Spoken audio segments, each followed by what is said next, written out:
드라마를 보셨을 거예요, 그죠? 예. 네. 허준이가 과거식을 모르게 떠납니다. 지금이 하루만 갈 수가 있지만 예전에는 뭐 15일 한 달씩 예, 과거적을 갑니다. 내일이 시험 날이에요. 근데 그 전날 환자가 생겼어요. 빨리 치료해주고 떠나면 갈 수 있을 거라고 생각을 하고 거의 이제 선보를 한양까지 거의 갔는데 가다가 중간에 환자가 생긴 거예요. 치료하고 가면 되겠다고 치료를 하는데 이분이 완치가 안 되겠어요. 그때 허준이가 시험을 보러 갔어요. 시험을 보러 가지 않았어요. 못 갔어요. 그래서 한번 처음에 보지도 않고 낙방을 한 적이 있었어요. 그러면 우리 선생님들 같으면은 허준이처럼 사람을 치료하고 떠날까? 그렇지 않으면 과거를 보러 갈까요? 저 같으면은 발이 안 떨어져서요. 고쳐 줄이고 갔을 거예요. 고쳐 드리고 가면 과거는 끝났어요. 실제 그때 끝났어요. 고쳐 드리고 갔다. 선생님 어떻게 해줄 것 같아요? 그러면 이제 그 문제는 이제 접어두고 또 하나 문제는 회사 중역이 아주 커다란 프로젝트의 수주를 받는 것이 그분이 참석을 안 하면 그거를 받을 수가 없어요. 큰 회사의 운명이 갈리는 날입니다. 예를 들자면 삼성보다는 조금 작은 굉장히 큰 회사의 높은 사람이 이분이 이제 미팅 장소로 가다가 누군가가 쓰러진 걸 보고 이분을 119에 신고하고 갔더니 벌써 그게 다 끝났어요. 나라면 어떻게 쓸 것 같아요? 우리 1번 어떻게 하셨을 것 같아요? 1번 허준이라고 치면 그냥 뭐 과거 시험에 안 갔죠. 안 갔다고요? 나도 떨어지고. 그러니까 우리 윤 교수님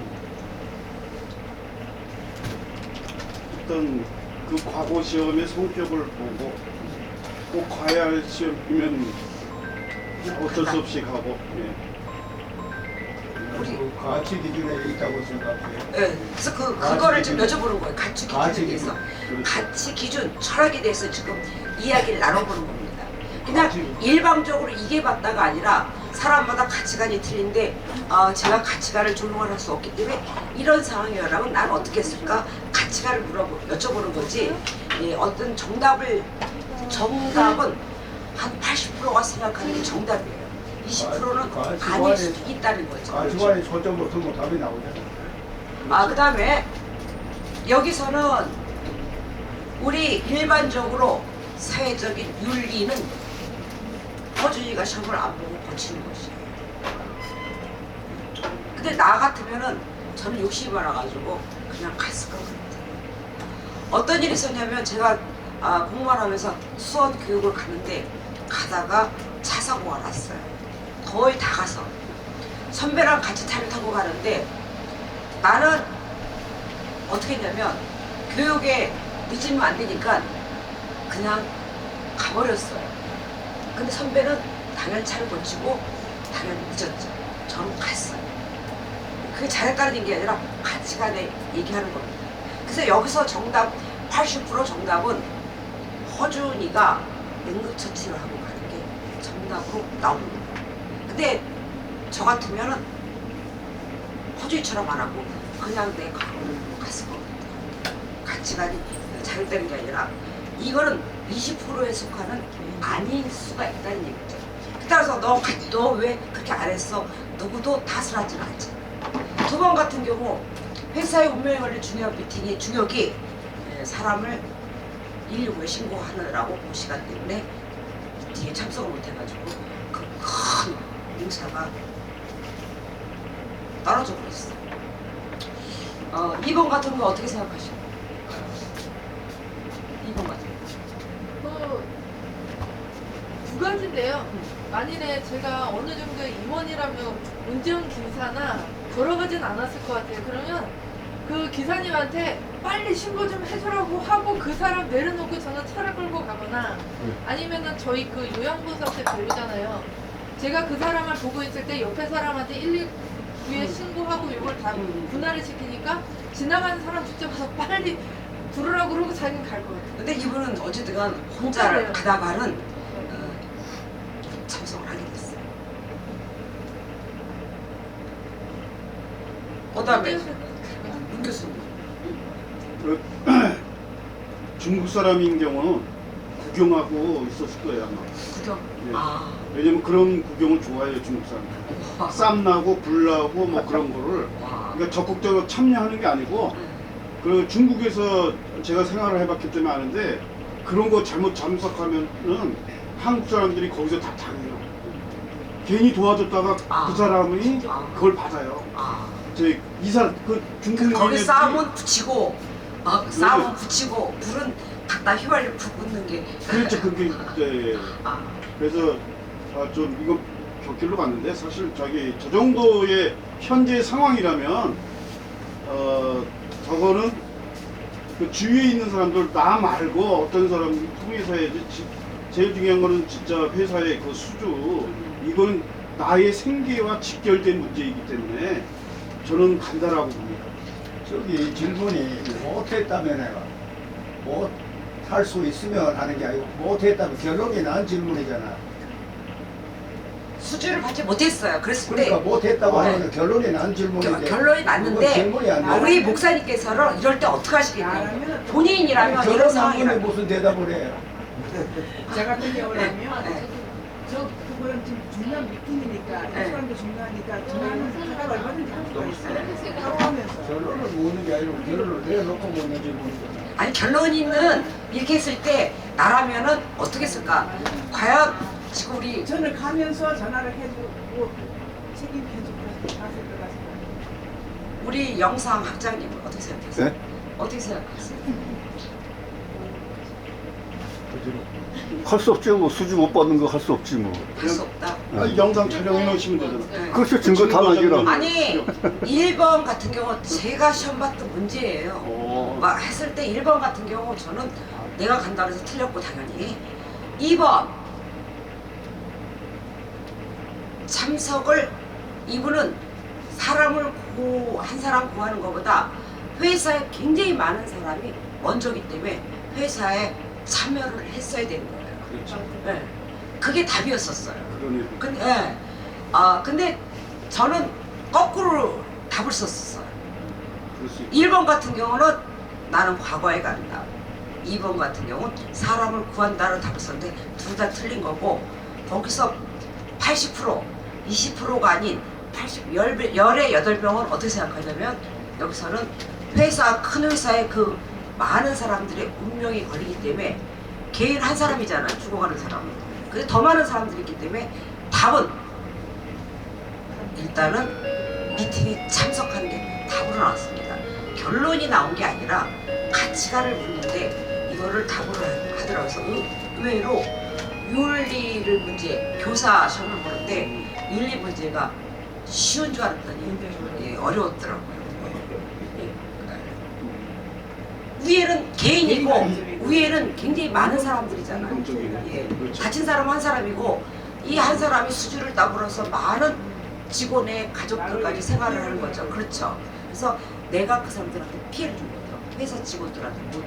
그렇기 때문에 나는 그 사람을 구하지 않고 미팅에 가는 게 답이었었어요. 요 사회복지사 윤리적 딜레마가 있습니다. 어떤 경우냐면 대상자의 자기결정권 어디나 어떤 직업이든지 대상자 자기결정권 중요합니다. 요양보호사에서 대상자 자기결정권 중요하고 마찬가지로 사회복지사는 한 사람 한 사람을 뭐라 그러냐면 대상자라고 그러지 않고 뭐라 그래요? 클라이언트라고 합니다. 이 클라이언트의 자기결정권이 굉장히 중요해요.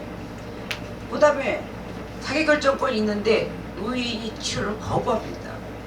분명히 자기결정권 주라고 그랬는데 치료를 거부할 때 어떻게 할 것인지 어떻게 하시겠어요? 내가 이거는 좋고 이건 싫어 분명히 그 클라이언트의 결정에 우리는 따라야 되는데 약도 거부하고 밥도 거부하고 모든 걸 다 거부해요. 이럴 때 우리는 어떻게 할 것인가? 살려야 되지 않나요? 그 사람이 살리고. 거부를 해줘. 1번 살려야 된다. 2번 자기결정권을 중요시한다. 로웬 돌프라는 그 학자가 뭐라 그러냐면 가장 우선되는 것은 생명이라고 했어요. 여기서 자기결정보다 더 중요한 거 뭐예요? 생명인 거죠. 그래서 생명 우선이기 때문에 이 사람을 묶어놓고 해서도 주사를 먹인다든가 약을 먹이는 것이 먼저입니다. 그 다음에 이제 비밀 보장을 해줘야 되는 사생활 보호와 개인정보를 보호해야 된다는 거 나옵니다. 어떤 직업이든지 마찬가지. 그런데 아동 학대를 받는 것은 선생님 제가요 우리 조 아저씨가 나를 때렸어요 라고 얘기하면서 절대 이거는 아무한테도 얘기하지 말라고 해요. 때론 이런 거 있잖아요. 성폭행을 당하고도 부끄러우니까 선생님한테만 얘기하는데 절대 아무한테도 얘기하지 말라고 그래요. 그러면 비밀을 지켜줘야 될 것인지 그것이 사회 문제화 될 것인지 그것이 문제인데 어떻게 하시겠어요? 비밀을 줄 것인지 이것을 사회 공론화 시킬 건지.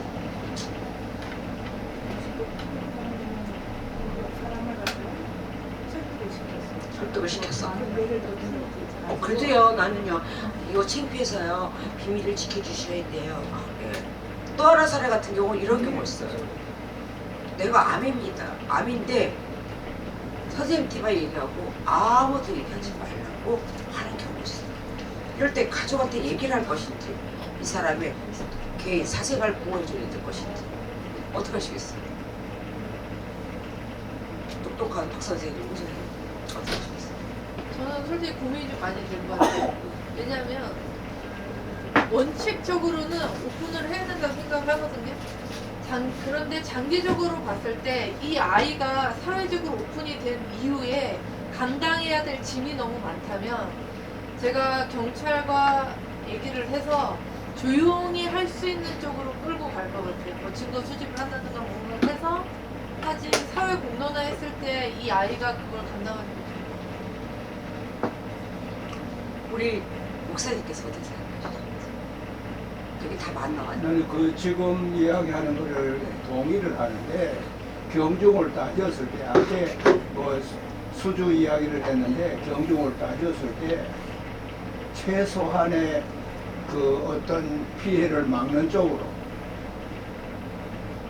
피해를 막는 쪽으로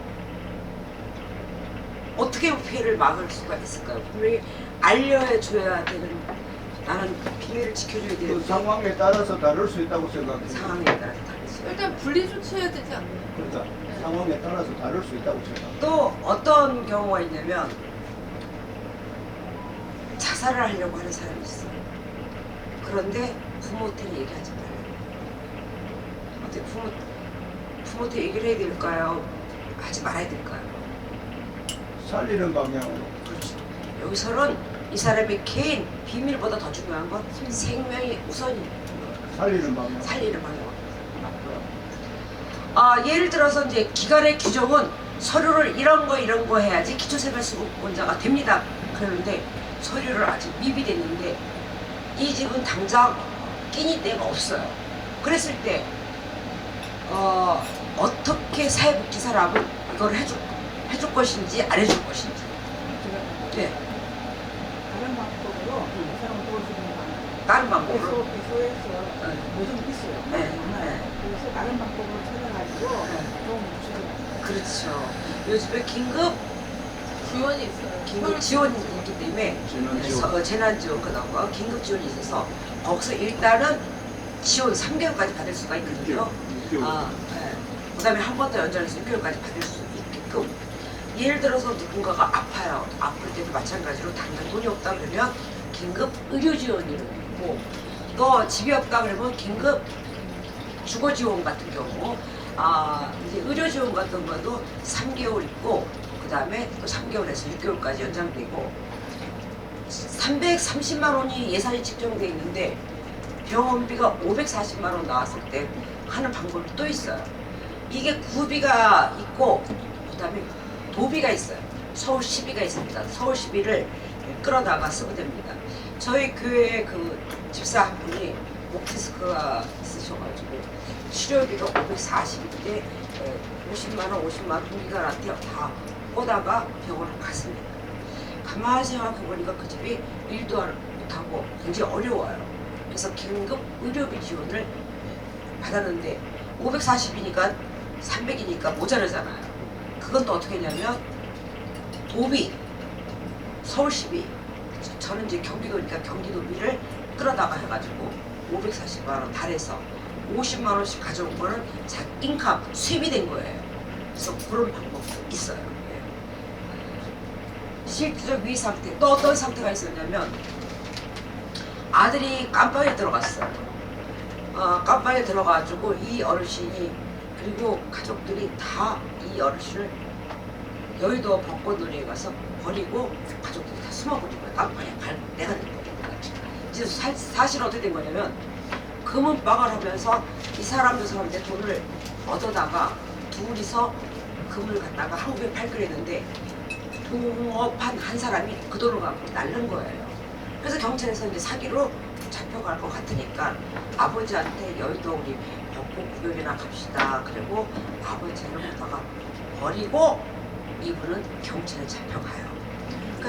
그러면서 며느리가 어디가 있는 것까지 다 알면서 멀리서 바라만 봐요. 그리고 사회복지사한테 이 어르신 이 보약 좀 드시게 갖다 드리라고 그러고 다 챙기고 있습니다. 그런데 며느리가 어디로 이사 갔는지를 알게 된 거예요. 어떻게 알게 됐냐면 이 초등학생이 있었는데 이 아이가 학교에 들어가려면 그거 다 떼잖아요. 그래서 학교를 갔습니다. 갔더니 거기에 며느리가 오는데 웬 남자가 오는 거예요.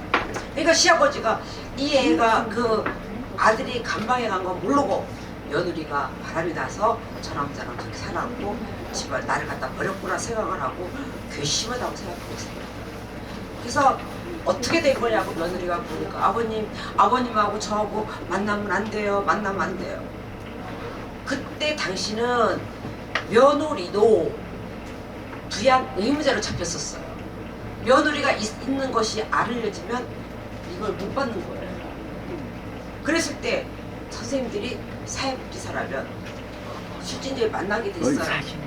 근데 그분 누구냐면 사촌 오빠네 집에서 기고하면서 애를 학교 가고 이 여자는 식당에 가서 일을 하면서 돈을 모아가지고 아버님도 모셔오려고 했다는 얘기 하더라고요. 참 착한 며느리였었어요. 그래가지고 이때 사회복지사는 이분이 이제는 부양 의무자를 찾았기 때문에 돈을 줄 수가 없어요. 그럼 어떻게 사회복지사는 돈을 줄 것인가 말 것인가 이런 윤리적 딜레마에 빠질 때가 있어요. 근데 이 사회복지사는 어떻게 했냐면 모르는 척하고 이 할아버지를 계속 기초생활 수급자를 만들어가지고 도와주게 됩니다. 이거 마찬가지입니다. 서류 기준이 여러 가지 조건이 지금 같은 경우는 며느리가 있다고 하더라도 아들이 깜방에 가 있으면 지금 시국에는 이분이 기초생활 수급자가 돼요. 근데 그때 당시는 며느리가 부양의 문제를 잡히기 때문에 기초생활 수급자가 안 돼서 그것이 어디서부터 나오게 되냐면 산모녀 강동의 산모녀 자살 사건 있죠. 그러면서 많이 완화됐어요. 기초생활 수급자가. 그래서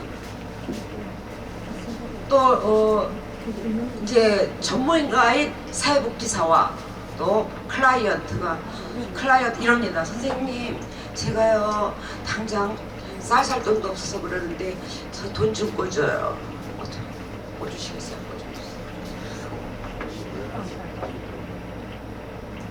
클라이언트가 돈을 꿔달라고.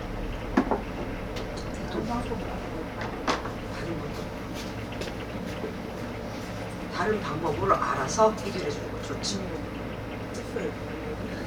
요즘은 그런 게 제도가 잘 돼 있는데 이런 윤리적 딜레마에 우리가 빠지는 경우가 있습니다. 그래서 우리가 이제 그 실천 기술론에서 어떤 문제가 나오냐면 우리가 병원에 가죠. 병원에 가면 제일 먼저 뭐 하죠? 접수하죠. 이거 마찬가지로 사회복지사가 접수를 받습니다. 그 다음에 그분하고 어떤 게 문제인지 여러 가지 이야기를 나눠요. 그럴 때 사회복지사가 뭐를 또 해야 되냐면 그 전에 이야기 나눈 적에는 라포, 친밀감, 신뢰감을 얻어야 되는 단계가 있습니다. 우리 그렇잖아요. 땡도 모르는 사람한테 가서 무슨 얘기하고 그러기 어렵잖아요. 뭔가 이렇게 사회복지사도 구분하게 저 사람한테 얘기하면 모든 게 해결될 거야 같은 라포, 친밀감 이런 것들을 형성한 다음에 이 사람 얘기를 듣습니다. 우리 병원에 가서 일단은 접수를 하고 의사의 진찰을 받아요. 진찰 받으면 내가 어디 아파요 얘기를 하죠. 우리도 마찬가지로 이 클라이언트의 문제점을 얘기를 다 듣습니다. 이야기를 들 때도 공감하면서 저 사람이 느끼는 감정으로 굉장히 제가 힘들어요. 그리고 우리가 볼 때 힘들어 보이지도 않아도 어머 그게 뭐가 힘들어요가 아니라 얼마나 힘드시겠어요. 그죠? 누구 입장? 클라이언트 입장에서 그걸 공감해 주는 거예요. 그리고 이런저런 문제가 되면 다 수용하면서 설령 나하고 가치관, 철학 안 맞더라도 그렇군요. 예라고 얘기하면서 이야기를 다 들어서 그때 그 문제점을 발견하는 것을 의사들을 뭐라 그러냐면 진단한다고 해요. 우리는 사회복지사는 뭐라 그럴까요? 클라이언트의 문제점이 어디가 문제점이고 욕구가 무엇인지 파악하는 걸 뭐라 하냐면 사정한다고 해요. 그러면서 이 사정이란 말이 왜 사정이라고 쓰게 되냐면 엄청 좋아. 간호사들이 병원에 가면 혈압 맥박 체온을 다 잽니다. 이것을 진단의 자료를 쓰기 위한 진단이라고 쓰고 싶어서 진단이라고 쓰려고 했더니 의사들이 그거는 우리가 쓰는 말이니까 진단 쓰지 말라고 그랬어요. 의사들이 진단하는 걸 사회복지사는 뭐라 그래요? 엄청 멋있어. 사정한다. 사정하게 이제 진단이 뭐가 나왔으면 의사가 뭐 하죠? 처방을 내주는 것을 우리는 뭐라 해요? 개입한다. 네, 개입을 해가지고 이분의 문제를 해결해 주는 이런 과정의 스킬과 테크닉을 배우는 건 실전 기술론이 되겠습니다. 그래서 실전 기술론에서 사회복지사의 가치와 판단과 인간의 존엄성 어디다가 두고 이야기하느냐 그 생각이 이 사람들한테 미치는 영향이 크기 때문에 윤리도 배우는 거고 또 그것을 지키기 위해서 법도 배우는 것이 되겠습니다. 어떻게 이해가 되죠? 제가 쉽게 이렇게 좀 이렇게 예를 들어가면서 하다 보니 지루하시면 제가 잘못하는 거예요. 지금 재밌어요. 졸려 싶다 그러면 제가 잘못하는 겁니다. 재밌어요. 예, 재밌어요. 네. 예. 그래서 알코올 중독 노인이 치료를 거부해도 우리는 생명이 우선이기 때문에 이분을 어떤 수단 방법. 그래서 이분이 묶어요. 근데 원칙 묶지 말라고 돼 있어요. 억제대를 사용하지 않는다고 돼 있는데 그래도 묶어야 됩니다. 가족이 있으면 가족한테 물어봐야 돼요. 지금 어르신이 약을 안 드시려고 그러는데 저기 좀 잠깐만 보고 약을 드시겠습니다. 며느리한테 전화했더니 절대 아버지 묻지 마세요. 왜냐면 아버지 약 드시면 사니까 제가 골치 아파요. 이런 경우 있을까 없어요? 있어요. 어떤 경우 있었냐면 요양보호사들을 보수교육을 하는데 한 요양보호사가 탁 손들더니 쟤는요 제가 돌보는 어르신을 너무 잘해드려가지고 어르신이 사실 치매에 어르신이 좋아지는 경우 거의 없는데 거의 없어요. 그 상태만 유지해도 호전인데 이 어르신이 굉장히 좋아지셨어요. 인지 기능도 좋아지고 밝아지고 좋아졌습니다. 다음에 그 요양보호사 그 집에 또 일하게 됐을까요? 안 하게 됐을까요? 못하게 됐지. 못하게 됐어요. 예. 네. 왜? 자기 부모를 살게 시어머니 너무 잘 해가지고 저기 뭐야 돌아가신 분을 살려놨다고 그 요양보호사 그만두게 됐어요. 예. 이게 실제 예입니다. 이거 제가 지나가는 것도 아니고 선생님들이 저를 이렇게 강의를 하면서 사람들의 생각을 다 들어요. 왜 그러냐면 이 주입식 특히 그 윤리 쪽에서는 주입식 교육이 되면 안 되는 게 사람마다 여태까지 살아오면서 가치관 철학이 있는데 이게 맞아요? 얘기는 80%는 맞을 수 있는데 20%는 아닐 수도 있어요. 또 아닌 20%에 나도 속할 수가 있거든요. 나도. 근데 자기는 옆으로 가면서 앞으로 가세요. 말이 돼야 안 돼요? 안 돼요. 그래서 제 생각에는 많은 사람들의 이야기를 들으면서 같이 하면 지루하지가 않은데 혼자서 떠들면 어때요? 지루하죠. 특히 점심 드시고 나서 이제 즐거운 시간인 것 같아요. 그래서 윤리 1호를 보면 목적론이 있고 의무론이 있습니다. 선생님들이 공부를 하시면서 깊이 들어간 우리가 보통 간단히 얘기할 것도 학자들은 어떻게 해요? 말을 복잡하게 이렇게 써요. 별거 아니에요. 따지고 보면. 윤리가 목적으로 뭐 해야 되는 거야. 윤리가 목적이 되느냐. 의무적으로 해야 되느냐. 예를 들자면 여기가 70km예요.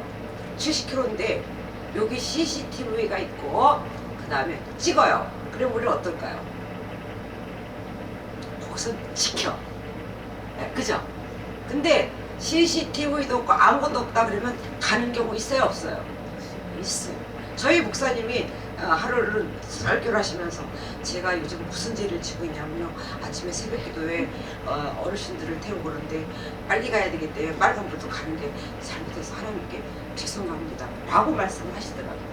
이거는 도덕이 수도 있고 뭐 윤리적인 것도 될 수 있는데 그렇게 말씀하시듯이 사람들마다 어떤 가치를 맨날 거기를 그냥 빨간불에 다니는 사람들은 도덕 불감증해가지고 아무렇지도 않게 생각하는데 우리 목사님께서는 그것도 잘못이라고 회개를 하시는 그 가치관을 받는 기준이 다른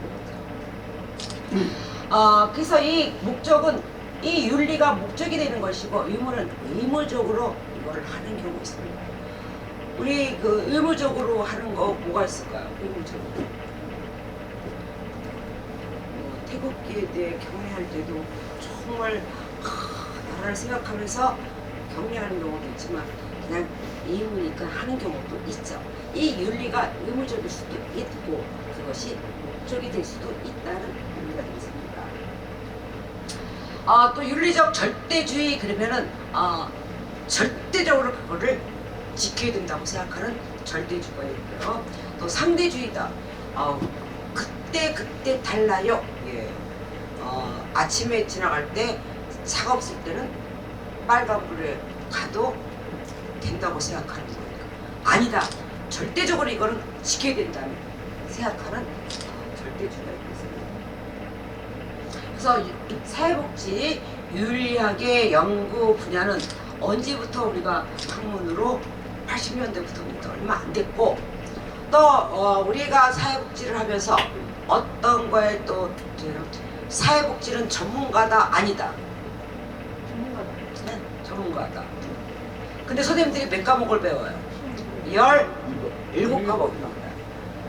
사회복지에는 안 배우는 게 없어요. 그리고 안 끼는 데가 없습니다. 하루는 제가 어디를 갔냐면 경로당을 갔다가 갔어요. 곳에 있으면서. 어르신들 프로그램을 운영하러 갔는데 남자 쪽에 있는 어르신들이 이럽니다. 이게 사회복지 하는데 우리도 사회복지 해줘 그러시더라고요. 뭘 해드릴까요? 그랬더니 있잖아 저쪽에 여자 어르신들 경로당에 하고 우리 남자 어르신들하고 미팅을 시켜달래요. 그게 사회복지라고 하는데 이것도 사회복지다 아니다. 사회복지는 사회복지. 사회복지예요 그것도. 그래서 여자 어르신한테 가서 그랬습니다. 저쪽에 저기 남자 어르신께서 미팅을 시켜주게 해달라고 하는데 어떻게 생각하세요? 했더니 이 어르신 아유 노인네들 주책이야. 그래서 좀 있더니 저기 루즈 그리고 계시더라고요. 루즈 그리고 좋다는 소리지. 그래서 사회복지는 이것저것 안 하는 끼는 데가 없어요. 그러면 아까 식당에 갔다 왔는데 몇 가지 전문적인 거 하는 집은 이 집은 전문 식당 같다. 근데 뭐 짬뽕, 뭐 한식, 양식 다른 집은 어디 전문가 같지 않죠. 그러니까 그거 가지고 사회복지는 비전문가라고 얘기할 때가 있었어요. 플라티넘 신드롬 해가지고 사회복지는 너무 많은 것을 참견 안 하는 게 없어요. 하다못해 국민의 지팡이인 경찰관이 사회 안전을 지키는 것도 궁극적으로 뭐예요? 복지사회에서 하는 일이죠. 또 행정가들이 행정을 하는 것도 뭐예요? 복지예요. 그것도 우리가 또 배워. 또 정책도 배워. 안 배우는 게 없는 게 사회복지다 보니까 때로는 비전문가라고 할 정도로 얘기했는데 사회복지 궁극적으로 우리가 국가에서 운영하는 것도 뭐예요? 복지사회 구현이 돼서 복지는 안기는 데가 없습니다. 그리고 사회복지 열심히하는 분들은 굉장히 다방면에 탤런트 같은 사람이고 이것도 저것도 아까 말씀하셨듯이 어려운 사람이 있으면 연결하는 연결 네트워크도 알아야 되고 그죠? 또 이 사람이 무슨 얘기를 하면 아까 심리 상담식으로 상담을 통해서 마음을 치료해 주는 거예요. 그러면 사회복지사가 하는 일이 많을 것 같아요? 의사가 하는 일이 많을 것 같아요? 사회복지사가. 단지 의사는 신체적인 질병만 치료주지만 우리는 질병을 치료할수록 연계도 시키고 심리적인, 정서적인, 환경적인 모든 것을 망라해서 다 거기에 개입이 되다 보니까 사회복지사보다 많은 탤런트 같은 생각. 수고하셨고요. 10분 후에 또 마지막 구성을 하게 되겠습니다. 물어봐도 돼? 네.